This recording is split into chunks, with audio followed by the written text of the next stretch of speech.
Hello friends, வணக்கம். எல்லாரும் எப்படி இருக்கீங்க? இன்றைக்கி நம்ம சேனலில் என்ன வீடியோ பார்க்க போகிறோன்னு சொல்லி பார்த்தீங்கன்னா, ரொம்பவே யம்மியான ஒரு கஸ்டர்ட் கேக் ரெசிபி தான் பார்க்க போகிறோம். ரொம்பவே சூப்பராக இருந்தது. வாங்க எப்படி பண்ணலான்னு பார்க்கலாம். இந்த கேக் பண்ணுறதுக்கு நம்ம சேர்க்குற எல்லா ட்ரை இன்க்ரீடியன்ஸும் நல்லா சலிச்சிட்டு சேர்த்தோம் அப்படின்னா இன்னுமே கேக் நல்லா ஃப்ளஃபியாக சாஃப்ட்டாக வரும். ஸோ அதனால் நான் சலிக்கிறதுக்காக சலடை எடுத்து வச்சுருக்கேன். இதில் சேர்த்துக்கோங்க. நான் ஃபஸ்ட்டு வந்து 1.5 கப் அளவு மைதா மாவு எடுத்திருக்கேன். அதை இதில் சேர்த்துக்க போகிறேன். மைதா மாவு சேர்த்து கேக் செய்ய விருப்பம் இல்லை அப்படின்னா நீங்கள் இதுக்கு பதிலாக கோதுமை மாவு கூட சேர்த்துக்கலாம். இப்போ இது கூடவே அடுத்து என்ன சேர்க்க போகிறோன்னு சொல்லி பார்த்தீங்கன்னா, பொடிச்ச சக்கரை 1 கப் அளவு சேர்க்க போகிறோம். 1.5 கப் அளவு மைதாவுக்கு 1 கப் அளவு சக்கரை வந்து கரெக்டாக இருக்கும்.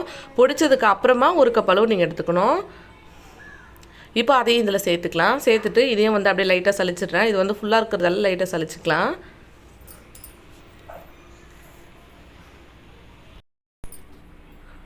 அடுத்ததாக இதில் 1/2 கப் அளவுக்கு கஸ்டர்ட் பவுடர் சேர்த்துக்கலாம். அதையும் சேர்த்து சலிச்சு எடுத்துக்கோங்க. கஸ்டர்ட் பவுடர் சேர்த்ததுக்கப்புறமா இந்த கஸ்டர்ட் பவுடர் வந்து எக்ஸ்ட்ரா நம்ம வந்து கலர் எதுவுமே சேர்க்க தேவையில்லை. நல்ல ஒரு சூப்பரான ஒரு எல்லோ கலர் கிடைக்கும். அதுவே வந்து கேக் பார்க்குறதுக்கு ரொம்ப அழகாக இருந்தது. இப்போ இதையும் சேர்த்ததுக்கப்புறமா நான் வந்து சலிச்சுக்கிறேன். எல்லா இன்க்ரீடியன்ஸும் ஒன்றா சேர்த்துட்டு அதுக்கப்புறமா நீங்கள் சலிச்சு எடுத்துக்கோங்க. அப்போ தான் எல்லாமே நல்லா மிக்ஸ் ஆகி வரும். எனக்கு இடம் பத்தாததால் நான் கொஞ்சம் கொஞ்சமாக சேர்க்குறேன்.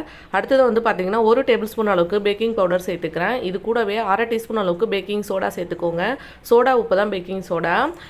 ஸோ இதையும் சேர்த்தாச்சு. சேர்த்ததுக்கப்புறமா இப்போ ட்ரை இன்க்ரீடியன்ஸ் எல்லாமே சேர்த்தாச்சு. இதை வந்து ஃபுல்லாக நம்ம சலிச்சு எடுத்துக்கலாம். சலிச்சு அதுக்கப்புறமா வெட் இன்க்ரீடியன்ஸ் சேர்த்தோம் அப்படின்னா கரெக்டாக இருக்கும். இது எல்லாத்தையும் வந்து ஒரு தடவை நான் மிக்ஸ் பண்ணிக்கிறேன். நான் கொஞ்சம் கொஞ்சமாக சலிச்சதால் ஓரளவுக்கு நான் மிக்ஸ் பண்ணி எடுத்துக்கிறேன். ஃபஸ்ட்டு இந்த மாதிரி ஸ்பேட்சில் வச்சு நான் கொஞ்சம் கொஞ்சமாக மிக்ஸ் பண்ணி அதுக்கப்புறமா சலிச்சுக்கிறேன். கீழே வந்து இறையுது. ஸோ அதனால் வந்து இது மாதிரி ஃபுல்லாக நான் சலிச்சு எடுத்துகிட்டு அதுக்கப்புறமா உங்களுக்கு காமிக்கிறேருங்க. பாருங்கள், கொஞ்சம் வந்து பெருசாக இருக்க துகள்கள்லாம் இதில் நின்றுடுச்சு. இது வந்து சக்கரை தான். அதை வந்து எடுத்துடுறேன் வெளியில். அவ்வளோதான். இப்போ வந்து நம்மளுக்கு சூப்பராக வந்து ட்ரை இன்க்ரீடியன்ஸ் எல்லாமே ரெடியாக இருக்குது. இது ஒரு தடவை நல்லா மிக்ஸ் பண்ணி விட்டுட்டு அதுக்கப்புறமா வந்து வேறு என்ன சேர்க்கலாம் அப்படின்னு சொல்லி பார்க்கலாம்.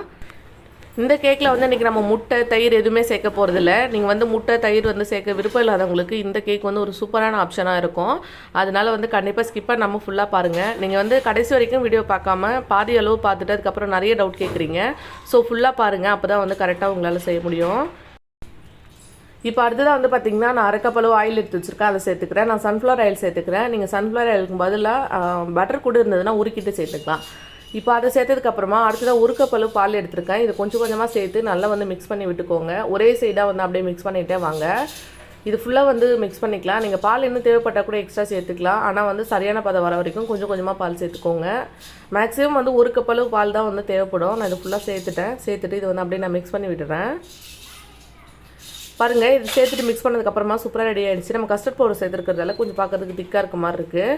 இப்போ இது ரெடியாக இருக்குது. அடுத்ததே இல்லை நான் டூட்டி ஃப்ரூட்டி சேர்த்துக்க போகிறேன். நம்ம டூட்டி ஃப்ரூட்டி எப்படி வீட்டில் ரெடி பண்ணுறதுன்றதும் நம்ம சேனலில் வீடியோ இருக்குது. அதோட லிங்க் கீழே கொடுக்குறேன். நீங்கள் செக் பண்ணி பாருங்கள். இதுவுமே ரொம்ப ஈஸியாக இருக்கும். இப்போ இதே சேர்த்ததுக்கப்புறமா ஒரு தடவை நல்லா மிக்ஸ் பண்ணி விட்டுக்கலாம். இதை வந்து மேலே மட்டும் நீங்கள் டெக்கரேஷனுக்காகவும் சேர்த்துக்கலாம். ஃபுல்லாக சேர்த்துட்டு மிக்ஸ் பண்ணிங்க அப்படின்னா உள்ளே வந்து ஃபுல்லாக இருக்கும். அப்போ வந்து கடிபடும்போது ரொம்ப நல்லாயிருக்கும்.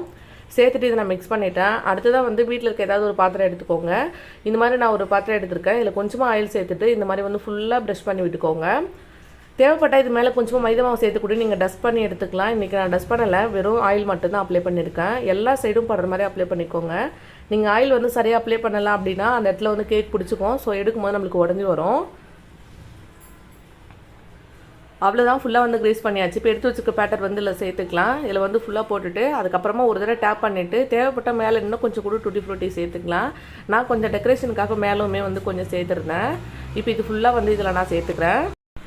அவ்வளோதான். இதெல்லாம் சேர்த்ததுக்கப்புறமா மேலே கொஞ்சம் டூட்டி ஃப்ரூட்டி போட்டுக்கிறேன். இதுக்கு மேலே நீங்கள் நட்ஸ் கூட சின்ன சின்னதாக உடச்சிட்டு மேலே சேர்த்துக்கலாம். அதுவுமே ரொம்ப சூப்பராக இருக்கும். இப்போ இதை சேர்த்துட்டு நல்லா டேப் பண்ணிவிட்டு அதுக்கப்புறம் எப்படி பேக் பண்ணலான்னு சொல்லி பார்க்கலாம் வாங்க.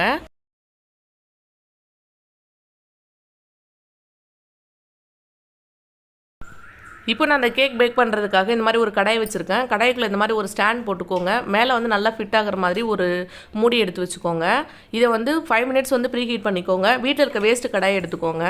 இந்த மாதிரி ஸ்டாண்டு போட்டுட்டு அது மேலே வைக்கும்போது தான் நம்மளுக்கு கரிஞ்சு போகாமல் கரெக்டாக வரும். இப்போ 5 நிமிஷம் ப்ரீ ஹீட் பண்ணதுக்கு அப்புறமா நான் வந்து பார்த்திங்கன்னா நான் எடுத்து வச்சுருக்க கேக் பேட்டர் உள்ளே வச்சுட்டு மறுபடியும் மூடி போட்டுடலாம். இந்த மூடி அந்தாலும் வெயிட் இல்லாததால் நான் இஞ்சி பூண்டு இடிக்கிற கல் வந்து மேலே எடுத்துகிட்டு இந்த மாதிரி கவுத்து வச்சுருக்கேன். அப்போ வெயிட் வந்து நல்லா ப்ரெஸ் ஆகும். ஸோ அதனால் எனக்கு இந்த கேக் பேக்காக சரியாக வந்து 45 மினிட்ஸ் ஆச்சு. 45 மினிட்ஸ்க்கு அப்புறமா உங்களுக்கு எடுத்து காமிக்கிறேன். ஒரு 30 மினிட்ஸ்க்கு அப்புறம் ஒரு தடவை செக் பண்ணி பாருங்கள். அதுக்கப்புறம் வந்து தேவைப்பட்டால் இன்னும் கொஞ்சம் நேரம் வச்சுக்கலாம். 40 மினிட்ஸ்க்கு அப்புறம் பார்த்தீங்க அப்படின்னா இது மேலே உள்ளே வந்து இந்த மாதிரி ஏதோ டூத் பிக்கு கரண்டி ஏதாவது வந்து உள்ளே குத்தி பார்த்தீங்க அப்படின்னா கொஞ்சம் கூட ஒட்டக்கூடாது. இப்போ ரெடி ஆயிடுச்சு. இப்போ இது சைடில் வந்து லைட்டாக எடுத்து விட்டுட்டு கொஞ்சம் ஆறுனதுக்கு அப்புறமா கீழே இந்த மாதிரி கவுத்திங்க அப்படின்னா சூப்பராக வந்து வந்துடும். அவ்வளோதான் பாருங்கள், சூப்பரான கேக் வந்து நம்மளுக்கு ரெடி ஆயிடுச்சு.